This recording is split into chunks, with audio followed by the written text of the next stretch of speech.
Ayer se celebró el Día Internacional de los Trabajadores. Acá, en nuestro país, el acto central organizado por el PIT-CNT tuvo lugar en Montevideo, en la Plaza Mártires de Chicago, como ya es una tradición. La oratoria tuvo como ejes principales la pérdida de fuentes laborales, las pautas fijadas por el Poder Ejecutivo para las negociaciones salariales, la situación difícil por la que pasa la economía uruguaya.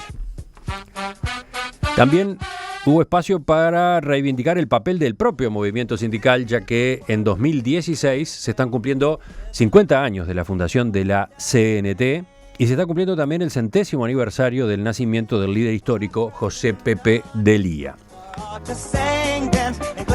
Vamos a analizar las demandas y las propuestas del movimiento sindical.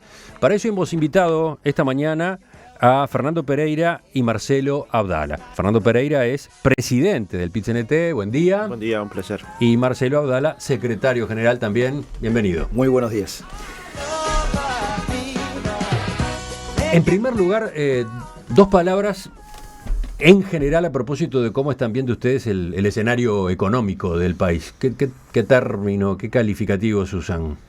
Bueno, no hay posibilidad de que exista ningún tipo de autarquía. La economía mundial está interconectada a través de distintas formas, en particular la transnacionalización de la economía, las transnacionales.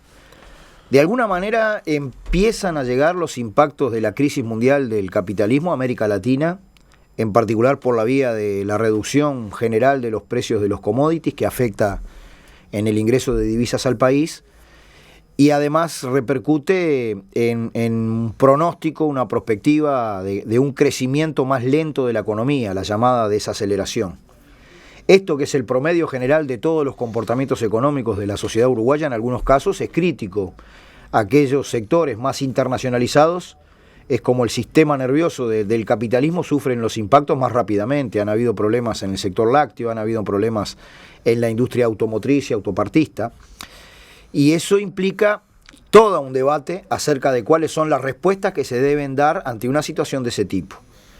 Y ahí es que, sin desmedro de otras opiniones, nuestra central lo que dice es, bueno, cuando empiezan a suceder estas cosas es el tiempo de medidas anticíclicas. Es decir que... concretamente, ¿a qué le llaman medidas anticíclicas en este contexto? A un rol inversor importante del Estado, a un dinamismo creciente de las empresas públicas, a un análisis riguroso y hasta podría ser consensuado a través de la negociación tripartita de las políticas públicas, de que se procesen en la economía uruguaya otros efectos multiplicadores que compensen las dificultades en nuestro frente externo, digamos, ¿no? Eso es básicamente el planteo que ha hecho el PIT-CNT, sin pensar que el mercado interno, la demanda interna por sí solo pueda proveer, estímulos para cambios estructurales en la economía, para diversificar la matriz productiva, porque evidentemente que por las características hasta demográficas de nuestro país, bueno, pero en el corto plazo, cuando tenemos dificultades en la exportación, la vida demostró ya, particularmente en el año 2008, que el dinamismo del mercado interno, que el papel de la demanda interna puede cumplir un rol de amortiguar los efectos negativos de esta influencia de la crisis mundial. Ustedes hablan de medidas anticíclicas, por ejemplo, desde el Estado, con inversiones de las empresas públicas, pero el Estado no tiene tanto margen para eso, entre otras cosas porque, y esa es una crítica que se hace desde la oposición, durante la época de bonanza que tuvimos y que fue larga, no se ahorró, no se hizo las previsiones como para tener fondos a esos efectos. Entonces, en ese brete, ¿cómo se plantan ustedes? ¿De dónde surgirían los fondos que hoy para el gobierno o para las empresas públicas no es sencillo tener? Bueno, sobre el despilfarro habría que discutir, porque naturalmente el Uruguay, cuando asumió el gobierno progresista, no tenía inversión social. No había inversión social. Uno mira el presupuesto educativo de los últimos 50 años y se pregunta por qué los resultados son malos. Y es porque efectivamente el Uruguay en 50 años no invirtió en educación. Nada. Si uno mira, anda siempre por abajo del 3% del producto. Si uno mira el plan de emergencia... ¿Ustedes lo toman de las críticas que hace la oposición? Sí, claro. Me parece que es una crítica lógica dentro del mundo político, pero si miramos dónde se invirtió desde el punto de vista de las políticas sociales, para mí son compartibles. Si uno dice, había miles de uruguayos en situación de emergencia, Valle ahora habla como si no tuviera nada que ver con el tema. Pero el Uruguay había quedado con un nivel de pobreza absurdo, con un nivel de segmentación social increíble. La frase de Varela, todos sentados en una misma escuela, hijos de trabajadores, de intelectuales, no existía más. Y hoy los hijos de determinado contexto van a colegios privados con tal y cual nombre, los de clase media a otro tipo de colegios, y otros van a escuelas de contexto sociocultural crítico. ¿Y había que colocar dinero en ese plan de emergencia o no? Para nosotros sí. Si miramos el Sistema Nacional de Salud, es un cambio estructural profundo. Implicó que los hijos de los trabajadores pudieran entrar o a una mutualista o a ACE, pero con todos los derechos. Cuestión que no existía ahí. Si a eso se le llama despilfarro, yo le llamo construir derechos sociales. Ahora, en una situación de este tipo, el Estado uruguayo tiene posibilidades, y sí tiene posibilidades. De hecho, el anuncio del propio Tabaré Vázquez de la inversión pública para el quinquenio fue una inversión pública importante. ¿Qué nosotros qué decimos? Pero de todos modos, paralelamente, en las empresas públicas ha habido recortes. Sí. El caso más notorio es el de ANCAP. No va a invertir ANCAP lo que ha venido invirtiendo en los últimos años, que es motivo de otra polémica a su vez. Es verdad, pero también estamos enfrente de la mayor inversión de los últimos 11 años en materia de vivienda. Yo creo que es bien importante. Pero entonces la pregunta es si ustedes están satisfechos con lo que el gobierno ha anunciado como política de inversiones desde el Estado, ¿no? ¿O están reclamando más? Pero hay que separar. Las razones por las que Uruguay no tiene recursos excedentes son razones sociales que intentaron generar condiciones para una sociedad más integrada. Algunos políticos parecen darse cuenta hoy que tenemos problemas de desintegración social. No, lo tenemos hace varias décadas. Hace varias décadas que empezó el deterioro. Y hace varias décadas que tenemos este problema. Miles de viviendas en Montevideo, en las zonas donde tienen servicio, tapiadas por bloques, y miles de uruguayos viviendo en asentamientos que se inundan, que son casas hechas de costaneros, que se les prenden fuego, que tienen instalaciones eléctricas en mal estado.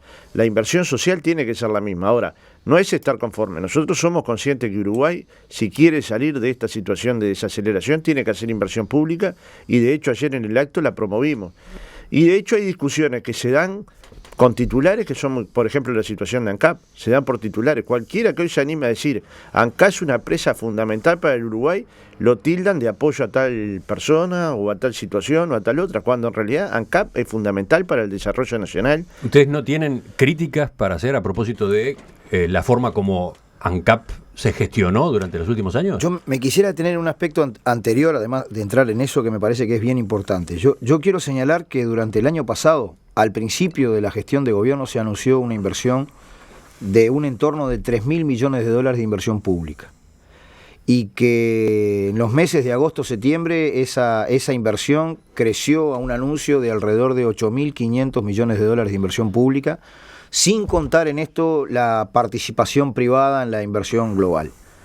Nosotros sostenemos que ese cambio es un cambio positivo y no nos sentimos indiferentes, digamos, el planteo de la central, su movilización a ese cambio de carácter positivo. El punto en el día de hoy es de qué manera esa inversión por la vía del sistema de compras públicas, por la vía de afinar la gestión, digamos, de las empresas públicas, sus posibilidades de dinamismo, a su vez, tienen mayores efectos multiplicadores desde el punto de vista de los puestos de trabajo. Eso es una discusión que nosotros queremos dar. O sea, esa misma inversión ya anunciada, la misma o mayor, ¿cómo realizarla? La misma o mayor desde un punto de vista cualitativo, porque obviamente que nosotros vamos a plantear de estudiar, de escudriñar de qué manera las empresas públicas particularmente conquistan mayor margen de acción para una inversión necesaria, no es invertir por invertir, pero a su vez cualitativamente, no solamente en términos de cantidad, de qué manera se organiza socialmente y se desarrolla esa inversión para generar la mayor cantidad de puestos de trabajo sustentables. No es un planteo, el de sistemas de compras del Estado para armar redes de proveedores nacionales. Yo creo que en estos momentos puede cumplir un rol bastante importante, ¿no? Queda planteada la pregunta al pasar a propósito de por qué el PIT-CNT, que es muy crítico cuando tiene que serlo, no lo ha sido con respecto a algunos de los hechos que se han estado debatiendo en los últimos meses. Ejemplo, el caso de ANCAP, ¿no? Por ejemplo, dentro de ANCAP, 10 millones de dólares anuales de publicidad. ¿Eso es algo lógico?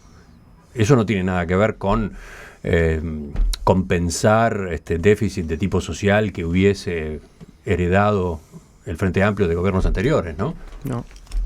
Y es criticable. Lo que pasa es que, digamos, cuando nosotros criticamos, a veces se sale bien, a veces lo publican, a veces no. Nos ha pasado a hacer entrevistas de 2 horas y que publiquen 2 párrafos. Esto es parte de nuestro trabajo, lo entendemos y es parte del... Pero nosotros nos reunimos en más de una oportunidad con la Federación ANCAP y en estos casos fuimos claros, nítidos. Es criticable. Ahora, ¿es defendible la empresa pública o no? Porque este es el tema de fondo. Porque si hubo una mala gestión o hubo aspectos de la gestión que fueron desacertados, eso no hace matar a la empresa, ¿me explico? La empresa sigue siendo la empresa industrial más importante de los uruguayos. ¿Cómo se le da a esa empresa mayor vitalidad? Lo está discutiendo el gobierno y nosotros desde el movimiento sindical vamos a estar tratando de aportar. Pero lo peor que yo veo que hacemos es que cuando hay una empresa en estas dificultades la colocamos en el debate público, con lo cual ayudamos a hundirla, ¿no? Esto lo digo porque lo vi con Pluna, y vi cómo fuimos generando una situación de discusión pública de tal volumen que lo mejor era cerrar Pluna. Cuando cerró Pluna todos nos dimos cuenta que estábamos perdiendo una parte de nuestra autonomía de llegada de turistas al Uruguay. Entonces nuestro cálculo es únicamente si Pluna ganaba o perdía, no cuánto ganaba el Uruguay cuando venían miles de turistas, porque Pluna se había transformado en los buenos regionales, en una llegada a Uruguay imprescindible. ¿Me explico? Entonces, hay cosas que nosotros no es que no tengamos posición, preferimos que el sistema político no las discutiera de la manera que las discute, porque contribuye a generar la peor situación para cualquier empresa. ¿Por qué no pasa esto en el sector privado? Pues vamos a ver, uno empieza a analizar empresas del sector privado, Fripur. ¿Por qué Fripur no se discute en la opinión pública hasta que cierra? Porque todo el mundo trata de preservar que la empresa siga abierta, pero como esta podríamos nombrar 50 ejemplos. ¿Es verdad que la eficiencia está en lo privado y la ineficiencia en lo público? No.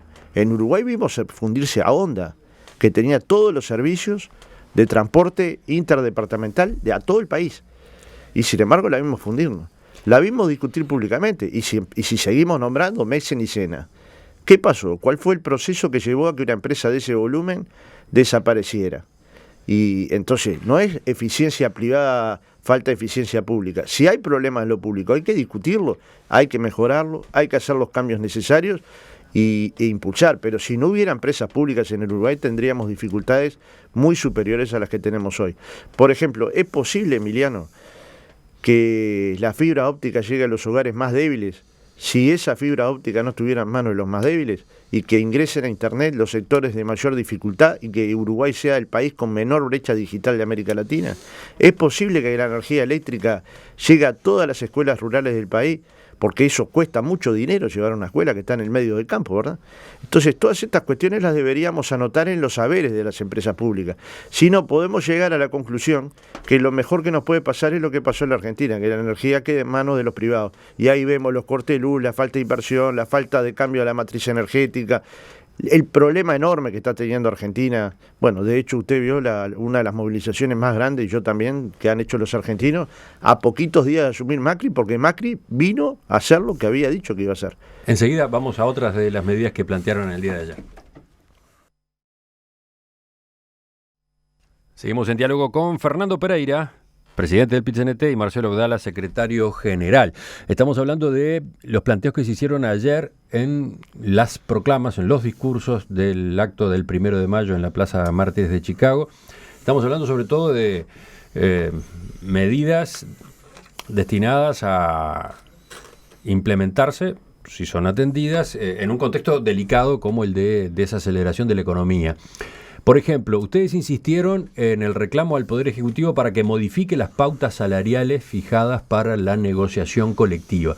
Vamos a recordar exactamente qué es lo que están pidiendo.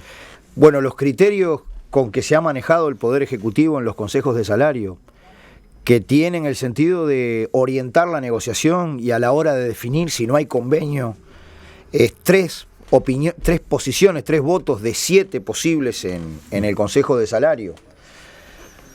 Han optado por ajustes de carácter nominal de una cifra ubicada en cierta medida a priori por el Poder Ejecutivo, desconectada de la inflación, con un mecanismo de indexación que estrictamente es la posibilidad de cotejar, corregir ese ajuste con la inflación en un periodo de 2 años, que en algunos convenios durante el año pasado se llevó a 1 año y medio, pero por la divergencia que existe entre esa prospectiva que se hace en el ajuste nominal desindexado que propone el Poder Ejecutivo y la inflación real, los actuales criterios no dan garantías, no de crecimiento del salario real, no dan garantías de mantenimiento en todo el periodo del poder de compra del salario real.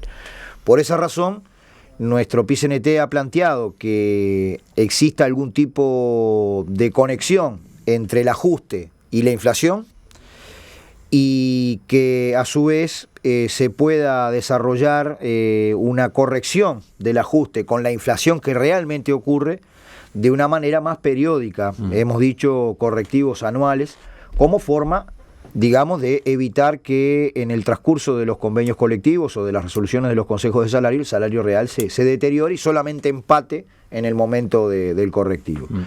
Desde lamentablemente no han tenido respuesta, hasta ahora, o mejor dicho, han tenido respuesta negativa, porque hicieron hasta una reunión a efectos de discutir este tema con el propio presidente de la República y se le contestó que no. Hasta ahora, las variaciones que han habido en los criterios han sido las siguientes. En primer lugar, que el correctivo que estaba previsto para un correctivo a los 2 años se trajo al 1 año y medio. Y en segundo lugar, para las negociaciones que están culminando ahora o han culminado y se dieron en el transcurso del año 2016, los ajustes que manejó el Poder Ejecutivo fueron aquellos que propuso para el año 2015, que estaban un poquitito, un punto y medio por encima de lo que está previsto para el 2016. Pero en este punto nosotros tenemos una divergencia grande con el Poder Ejecutivo. Sí sabemos que los criterios del Poder Ejecutivo no son el resultado de la negociación siempre es más rica y más compleja que la posición de cada una de las 3 partes que estamos ahí, pero el problema es que estos criterios han originado una táctica patronal.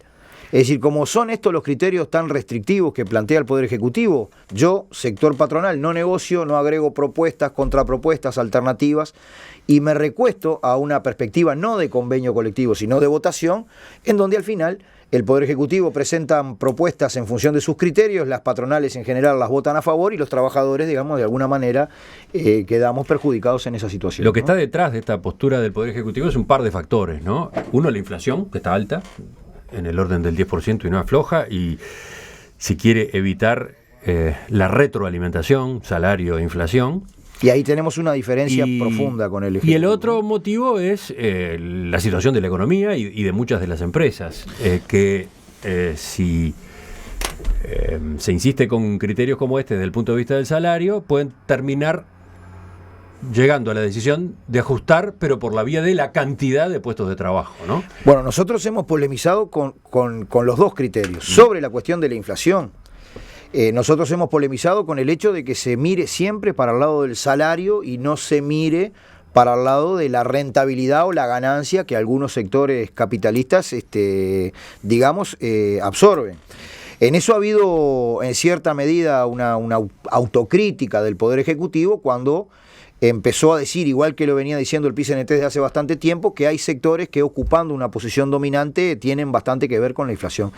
Si la receta para controlar... Hubo dichos en ese sentido, no hubo medidas. No hubo medidas. Nosotros estamos planteando que debe haber medidas. Porque el problema de controlar la inflación a través del salario es adelantar las consecuencias negativas de la inflación. Si hay algo malo que tiene la inflación, en esto estamos todos de acuerdo, es que depreda, deteriora los ingresos fijos de la población. Si para controlar una inflación que tiene de malo, que depreda los ingresos fijos, vos achicás el salario, estás adelantando sus consecuencias, no hay forma. Entonces nosotros discrepamos con que el factor explicativo central de la inflación sea el aumento de la demanda interna o del salario. Y el otro elemento que también es sumamente importante de aclarar, es que los trabajadores, cuando nosotros nos paramos en defensa del salario real, evidentemente que luchamos con ahínco por las conquistas, pero somos sumamente cuidadosos y analistas de la situación. Una dirección de trabajo central nuestra es promover los puestos de trabajo de calidad, que el empleo no se pierda, y la otra que el mismo se pueda desarrollar al mayor nivel de remuneración posible. Siempre los trabajadores vamos a tener un equilibrio en estas dos cuestiones y a tratar de mirarlas armónicamente, porque no tiene gracia arrancar terrible aumento de salario si a los 3 días no hay quien lo cobre, ¿se entiende? Es decir, el año pasado hubo 28.000 puestos de trabajo perdidos, según reconocía y lamentaba anoche el ministro Ernesto Murro en el mensaje por radio y televisión. Y según consultas, según informes de las consultoras privadas, por ejemplo Deloitte, para este año la perspectiva sería de otra pérdida de entre 25.000 y 30.000 puestos de trabajo. Entonces, ¿cómo entra esa variable en el reclamo que ustedes hacen a propósito de las pautas salariales? Bueno, muchos puestos de trabajo se hubieran perdido rebajando 3%, rebajando 5% los salarios, rebajando 10% o rebajando a la mitad.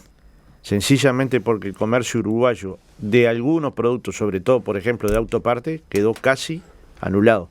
Entonces ahí no hay un problema salarial para la pérdida de puestos de trabajo. Hay un problema de mercado externo y básicamente vinculado a lo que planteó Marcelo en la primera parte de la entrevista. Lo segundo, las pautas de carácter nominal, los aumentos de carácter nominal se hacen en países donde la inflación es muy estable. Por ejemplo, en los países nórdicos, no donde la inflación es tan volátil como en el Uruguay. Mucho menos cuando se preveía que la inflación iba a bajar 1 punto por año y lo que hemos visto que ha aumentado 1 punto. Entonces, la pregunta ¿es posible que los trabajadores sin pelear demos por aceptado que en el 2016 va a haber pérdida salarial? Porque estas pautas son negativas. Hay que ser contundente en esto. Con esta pauta en el 2016, en buena parte de los sectores de actividad, va a haber pérdida de poder adquisitivo. No es que se va a mantener el salario en una situación donde se mantiene el producto. No, se va a perder salario, sobre todo en el interperiodo. Entonces, ¿es posible que nosotros no digamos esto? ¿Es posible que digamos que el único precio tarifado es el salario y todos los demás ajustan los precios como sea? ¿Es posible que se firmen convenios donde hay una cláusula que dice que no se puede llevar los ajustes salariales a precios, pero vas a comprar el producto y aumentó? ¿Es posible que la inflación de alimentos esté en un promedio del 4%, pero algunos de ellos estén en el 14, en el 15, en el 16%? Entonces, cuando decimos esto, decimos hay un sector del empresariado uruguayo que tiene una política muy especulativa con relación a los precios. Si usted habla con un productor agropecuario y ve el precio que salió su producto de su chacra y después lo compara con el precio en el supermercado, se caería de espalda como los dibujitos animados del 60. Si usted ahora vamos a hablar de precios, porque es otro de los temas. Ahora, el problema es que con el salario, las personas van y compran el 60 y pico % de su salario está vinculado a alimentos, bebidas y alquiler. Y resulta que tenemos 70.000 viviendas tapiadas, tenemos precios que son carísimos y tenemos salarios que son muy bajos. Ayer Burgueño en su oratorio había llevado 3 recibos, 2 de trabajadores del comercio y otro de una cartonería, que no llegaban a cobrar 9.000 pesos por mes. Mi pregunta es, ¿con ese salario alguna persona en el Uruguay puede vivir mínimamente? Yo creo que no. Y si creemos que no, ¿vamos a dejar de pelear simplemente porque el Poder Ejecutivo crea que estas son las pautas adecuadas o el propio presidente nos diga que no las va a modificar? No, tenemos que pelear para modificarlas. Y de hecho, en algunos de los acuerdos salariales, en unos cuantos, se han logrado modificar aspectos sustanciales, creación de fondos sociales, partidas anuales complementarias, sistema de cuidados, es decir, hemos buscado una serie de variables para que el convenio colectivo garantice el poder adquisitivo de los trabajadores. Un problema que se da en esas negociaciones es que abarcan dentro de la misma rama empresas de porte muy diferente, ¿no? Hay pautas que para empresas chicas, medianas o chicas sobre todo, pequeñas, pueden ser exigentes o directamente inviables. ¿Cómo manejan ese factor ustedes? Pero que se fijan los mínimos de categoría, Emiliano. Es que si no pueden pagar esos salarios de 10.000 o 11.000 pesos, es que no es viable el emprendimiento productivo. Bueno, ¿me entiende? Pero puede llegar a ocurrir eso, efectivamente. No, puede ocurrir, pero también ocurre en el mundo que hay 20 millones de personas que cobran $1 por día. ¿Es eso lo que queremos para Uruguay? Ocurre, es parte de lo que existe. Ahora, ¿nos aceptamos que esa es la única forma de construir puestos de trabajo?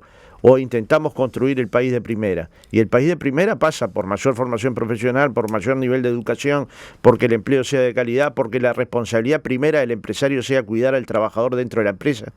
Cuando se habla de responsabilidad social empresarial en Uruguay, parece que el tema fuera si se construye un sistema de donación para determinadas ONG vinculadas a la niñez, a la adolescencia, a alguna situación cuando la principal responsabilidad social empresarial es cuidar que los trabajadores dentro del mundo del trabajo estén lo mejor posible. Cuando hablamos cultura del trabajo, ¿no será que esa cultura del trabajo los empresarios la tienen que modificar? ¿Cómo es posible que en la temporada altísima que tuvo el Uruguay, una habitación de un hotel 5 estrellas costara $250 y un salario de un trabajador 12.000 pesos? ¿Es posible admitir esto en la nación? Porque habrá sectores que tienen dificultad, Marcelo nombró algunos, podríamos nombrar algunos otros, pero ¿y los que no tuvieron dificultad? ¿Cuál fue el problema de mejorar esos salarios? Entonces, la acumulación del capital, concentrada en cada vez menos manos, o concentrada en situaciones de desaceleración, hace que los más débiles pagan el precio. Y aquel que le piden que se ajuste el cinturón, ya no tiene más agujeros. Este es el problema. Seguimos dentro de unos minutos en la entrevista con Fernando Pereira y Marcelo Haddad. Este domingo se conmemoró el Día Internacional de los Trabajadores. En la entrevista central de hoy, en Perspectiva, estamos conversando con dos dirigentes del PIT-CNT, Fernando Pereira y Marcelo Abdala, presidente y secretario general, respectivamente, a propósito de algunos de los puntos centrales que tuvieron en los discursos de ayer en la Plaza Mártires de Chicago. Presenta este espacio SICFE. SICFE, soluciones integrales en facturación electrónica. www.sicfe.com.uy. Hablemos de precios. Fue otro de los temas que apareció en las intervenciones de ayer a partir de anuncios que ya habían hecho antes, en respuesta en buena medida a la polémica que habían generado esos anuncios. Ante la persistencia de la inflación en el entorno del 10%, el PIT-CNT se prepara para realizar un control social de los costos de productos y también movilizaciones contra grandes comercios que exhiban precios desmedidos. ¿Qué tipo de movilizaciones concretamente son las que piensan llevar adelante? Bueno, en realidad para nosotros el control de precios es una medida de política pública que le corresponde, en caso de desarrollarse, al Estado y al gobierno como tal. Nosotros estamos ocupados en el nivel de ingreso de la población trabajadora y del pueblo en general. Por eso recién estábamos hablando del poder de compra del salario real, visto desde la perspectiva de los aumentos, y seguimos hablando del poder de compra del salario real y de las jubilaciones y los ingresos fijos por la vía de cuánto de ese salario o de ingreso se va en vivir, digamos, ¿no? Lo que nosotros tenemos previsto sobre la base de una canasta muy simbólica pero reducida, que no refleja, digamos, una composición general de la canasta de bienes y servicios que hacen a las necesidades en este momento, además del siglo XXI, es desarrollar un conjunto de demostraciones, acciones de sensibilización, volanteadas, acciones propagandísticas que denuncien el papel abusivo que particularmente al principio algunas grandes superficies capturan, digamos, del manejo de los precios, y que a su vez ayuden a sensibilizar a la población y a todos los actores para que se tomen medidas que permitan, en definitiva, que la gente llegue a fin de mes, ¿no? Ustedes ya tuvieron una respuesta de la Asociación de Supermercados del Uruguay. Un comunicado que se publicó en estos días en la prensa y donde, entre otras cosas, se destaca que el comercio en general y los supermercados en particular no son formadores, sino tomadores de pobrecitos. precios. El comercio y los supermercados son el último eslabón de una cadena productiva distributiva integrada por productores, industriales, importadores, distribuidores, mayoristas, etcétera. Si esto fuera cierto, Emiliano, yo me empiezo a preparar para jugar en la selección uruguaya de fútbol. Es igual de disparatado lo que dicen los supermercados que esto que yo estoy diciendo. El supermercado negocia con el industrial el precio del producto y la forma de pago. El tiempo de distancia con que le van a pagar a ese productor. Y esto es con las empresas industriales y con los que le venden frutas y verduras. Y esto lo sabe todo el mundo. ¿En qué precio tiene que estar en el almacén del barrio también? Bueno, ahora, el almacén de barrio. Lo otro que puntualizan es que, según estudios de consultoras independientes, los supermercados abastecen aproximadamente un 30% del mercado y por lo tanto alrededor del 70% de los productos alimenticios son abastecidos a través Bueno, de almacenes minoristas, usted- autoservicios, carnicería, ferias u otros canales de Usted venta. no créame, usted invite al sector industrial, que no sé si querrán hablar, porque también ellos son los principales compradores, para ver cómo negocian el precio y al mismo tiempo cómo crean las condiciones para que el minorista asuma los precios que ellos fijaron. Con lo cual el almacenero del barrio sí le dicen, este producto vale tanto y lo tiene que vender a tanto, le dan una orientación. Y obviamente la fija es el 25% del mercado, el que tiene las grandes superficies. Cuando nosotros decimos hay especulaciones, porque la inflación de alimentos fue 4% y algunos productos lo fijan en 15%. Porque una persona se para en la frontera del Chuy y 20 metros para allá puede comprar 12 paquetes de pasta de dientes, por lo que 20 metros para acá puede comprar 2. ¿Me explico? Y esta situación es en muchos productos importados. Es decir, que hay especulación de todo tipo, tamaño y color. Esto no es que nosotros lo pensemos, no, hay una comparación, la está haciendo el Cuesta Duarte. Cuando hagamos esta movilización en los supermercados, que ya decimos desde ahora, no solo va a ser pacífica, no se le va a impedir el ingreso a nadie, ni la salida a nadie, ni se va a censurar una Están cadena en contestando, particular. por ejemplo, a varias de las objeciones que recibieron, a las preocupaciones que generó este anuncio. Bueno, le faltó llamar a la ONU. Hablaron con el ministro del Interior, con el ministro de Economía, con no sé cuántos ministros, Es salvo a la lógico que ONU. genere preocupación la Pero acción no de la es una central, forma ¿no? de escrache de todos modos. La Nosotros forma de no usamos esa escrache, palabra. el peor escrache es que alguien vaya al almacén y se dé cuenta que por 1.000 pesos compra menos que la semana anterior sin que nada haya sucedido. Nada, absolutamente nada. Los commodities bajan en todo el mundo y los precios suben en el Uruguay. Decimos, este es el país más caro del mundo. Esto no sé si alguien lo ha podido demostrar, me parece parte de una frase. Y no decimos por qué es el país más caro del mundo. No buscamos explicaciones de por qué es. Por cómo se construye un precio en el Uruguay. ¿Por qué nosotros pagamos la carne tan cara en un país productor? ¿Por qué en un país que produce alimentos para 35 millones, los 3 millones de uruguayos tenemos dificultades para acceder? Sobre todo el sector de uruguayos más débiles. ¿Es acaso esta no es acaso esta una reflexión filosófica que todos tendríamos que tener? Por ejemplo, ¿por qué la verdura, que es fundamental para la salud humana, según ya está analizado por la Organización Panamericana de la Salud, la Organización Mundial de la Salud, los principales médicos uruguayos, no tenemos verduras y frutas accesibles a la sociedad? Entonces, el pescado, ¿por qué en un país que el pescado debería ser relativamente barato, es casi imposible de comprarlo? Entonces, lo que me refiero con esto es que nosotros vamos con estas movilizaciones a bajar la inflación. No, eso sería mentirle a la gente. Nosotros queremos generar tal sentido de pertenencia a la sociedad uruguaya al control de precios que el Estado se vea obligado a tomar medidas. Y esas medidas pueden hacer acuerdos con los empresarios de largo plazo, pero que tienen que tener dos condiciones, que sean de largo plazo y que sean controlables. Porque de nada sirve congelar un precio un día después que se remarcó. Si usted escucha las murgas de carnaval, a mí me gusta el carnaval, casi todos hablaban de remarques. ¿Pero y por qué hablaban? Porque todos nos damos cuenta que vamos a comprar un kilo de banana y vale 80 pesos. Y de repente pasamos por la feria la semana siguiente y esa banana ecuatoriana vale 40 pesos. O el queso, o las nueces. Las nueces parecen de primer mundo en el supermercado y a la mitad o menos de precio en la feria. ¿Es solo una cuestión de impuestos o tiene que atrás una cuestión de lucro? Entonces nosotros tenemos que pelear en dos direcciones: mejorar los salarios y permitir que con esos salarios aquellos alimentos o aquellos artículos que consume más la gente trabajadora, la gente más humilde, estén a precios accesibles. Como hay distintos intereses, es absolutamente lógico que la Asociación de Supermercados se haya sentido molesta por la decisión que tomó el PICNT.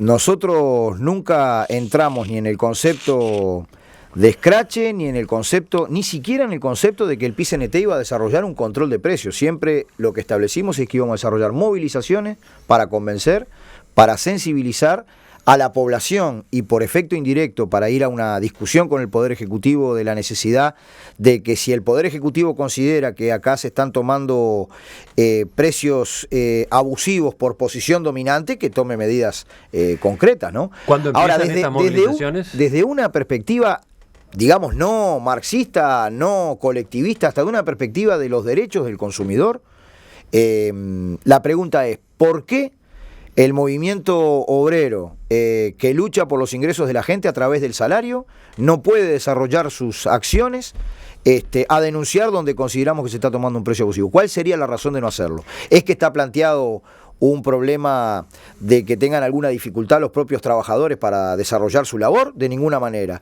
¿Es que está cuestionada la libre circulación de la gente? De ninguna manera. Entonces, creo yo que la molestia también refleja que de alguna manera se está intentando comenzar a transparentar lo que en nuestro país funciona como un secreto espantoso, y es los saltos que en algunos sectores de las distintas cadenas de producción, distribución y comercialización pegan los precios en detrimento de la población, ¿no? Y la otra parte de los precios, una de las objeciones que ustedes han recibido es: van a iniciar sobre estas las tarifas, movilizaciones sobre las tarifas el sector públicas privado y en particular sobre el comercio, supermercados, etcétera.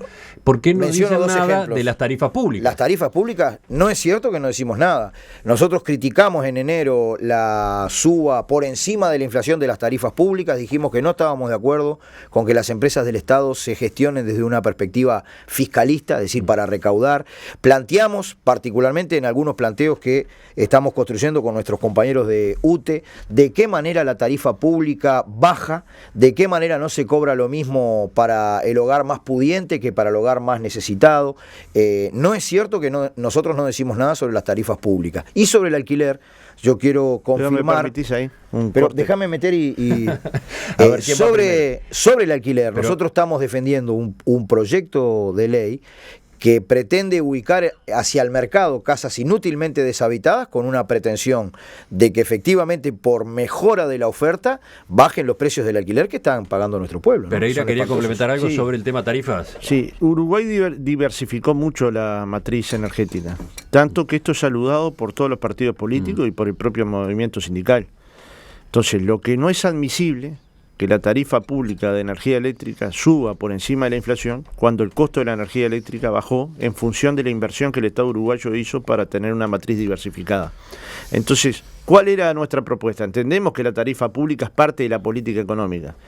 Lo que no la pueden pagar los más débiles. Si usted va a aumentar 10% la tarifa porque necesita esa recaudación como política pública, cóbrele la mitad a los que pagan 2.000 pesos de UTE, que seguramente son aquellos hogares que tienen mayores dificultades para llegar a fin de mes, y cóbrele más a aquellos que tienen resistencia, que pagan 15.000 Las tarifas, o 20.000 pesos. nosotros- Las tarifas, la hemos de UTE dicho- y la de los combustibles inciden también en los costos Totalmente. de producción. Hemos Bueno, dicho en eso, inclusive en que eso si hay fuimos que muy ajustar- claros. ¿Cómo se plantean No, pero ustedes? fuimos muy Si claros hay que había que ajustar tener el sistema cuidado. tributario, decimos más, inclusive. No solamente eso de que haya un criterio de mayor igualdad desde el punto de vista de cómo se aplica la tarifa pública de acuerdo a los ingresos de los hogares. Dijimos que las empresas públicas no deben ser para recaudar, deben ser a los efectos de desarrollar una oferta de bienes y servicios importante para la población, para desarrollar inversión, industrialización, compras del Estado. Si hay dificultades fiscales, para eso está el sistema tributario. Y hemos dicho de que hemos saludado cuando subió en cierta medida el IRAE sobre fines del año pasado. Hemos dicho que hay que reanalizar el sistema usted- tributario para ver cómo se sigue avanzando en que el que tiene más pague más. Para ustedes tiene que haber modificaciones tributarias. Sin duda. Y no usar las empresas públicas para recaudar. Y en el caso de los combustibles, porque ahí es más flagrante todavía Pero es cómo que- los precios internos no están acompañando la tendencia internacional. ¿Y eso por qué? Por las dificultades que arrastran CAP de estos últimos años de gestión con problemas. Pero además hemos sido claros, nosotros creemos que hay que tener cuidados en los hogares de menores recursos y en el sector industrial. En los dos lugares, porque claramente si la energía es cara tenemos problemas de competitividad. Ahora bien, ¿cuál es la solución? En parte la plantea Marcelo, digamos, hay sectores de la sociedad que no han sido golpeados por la desaceleración. De hecho se podrían analizar y decir cuáles, pero no creo que nos dé el programa. Y sin embargo, no se les aumenta los tributos, es decir, el que tiene más pague más. No ha evolucionado desde que se votó la reforma tributaria, salvo en algunos aspectos que son los que mencionamos, y hay que profundizar. Es decir, tenemos que tener la idea de que es posible en el Uruguay tener una sociedad más integrada. Y para que haya una sociedad más integrada, el 20% de los ricos no se pueden quedar con el 50% de la riqueza y el 20% de los más pobres solamente con 7%, porque esto solo genera segmentación. Pero en la tarifa pública, la UTE particularmente, nosotros estamos convencidos que es posible rebajar la tarifa. Y no es que nos preocupamos solo entonces de las grandes superficies que cada vez se concentran en menos manos, ¿no? Y los combustibles, porque allí hay un impacto muy extendido, ¿no? Estamos hablando de impacto, ni que hablar en el transporte de muchos trabajadores, la moto, el ciclomotor, el gas se ha extendido claramente, el auto también. Estamos hablando de impacto en el transporte público, estamos hablando de impacto en las calderas, en las máquinas con las que se produce también. Entonces, para los combustibles, ¿qué plantean ustedes? Bueno, hay un aspecto que tiene que ver con discutir el coste real del combustible, cuánto hay de coste del combustible y cuánto hay de impuesto adicionado, digamos, al costo del combustible para resolver cuestiones de carácter macroeconómico. Esa discusión para nosotros está pendiente, digamos, ¿no? Transparentar el costo del combustible. Yo creo que... Lo que ustedes están diciendo es quitarle a los combustibles buena parte de la carga tributaria que tienen, por lo menos para su uso en determinados sectores de la economía. Por ejemplo. Y la recaudación fiscal que se pierde, arreglarla por otro lado con cambios impositivos. Exactamente. Cuando se comenzó a transitar por el actual sistema tributario, el gobierno y el contador Astori, que era ministro de Economía en ese momento, nos decía, bueno, esto es una reforma que vino para quedarse, pero que va a continuar profundizándose. Es decir, ese criterio de que pague más el que tiene más, no es solamente la foto del actual sistema tributario y nada más, sino que eventualmente a partir de la experiencia, una experiencia que nosotros consideramos positiva, comparándola con el viejo impuesto a los salarios y lo que existía antes, puede ajustarse desde una perspectiva tributaria. Y eso permitiría, digamos, transparentar el coste de los bienes y servicios que ofrecen nuestras empresas públicas, quitándole su rol recaudador, que es sumamente eficiente para recaudar, pero a veces tal vez pueda no ser equitativo, a partir de colocar esos costes en un sistema tributario que tenga una reforma de segunda generación. Quedan varios temas de los que aparecieron en las proclamas del día de ayer. Pienso, por ejemplo, en esta eventualidad de flexibilizar la semana laboral en algunas industrias con problemas, pero me parece que eso merece un tratamiento aparte. Lo dejamos para una nueva entrevista en estos días, ¿les parece? Con mucho gusto. Fernando Pereira, Marcelo Abdala, gracias por acompañarnos esta mañana. Un gustazo como siempre.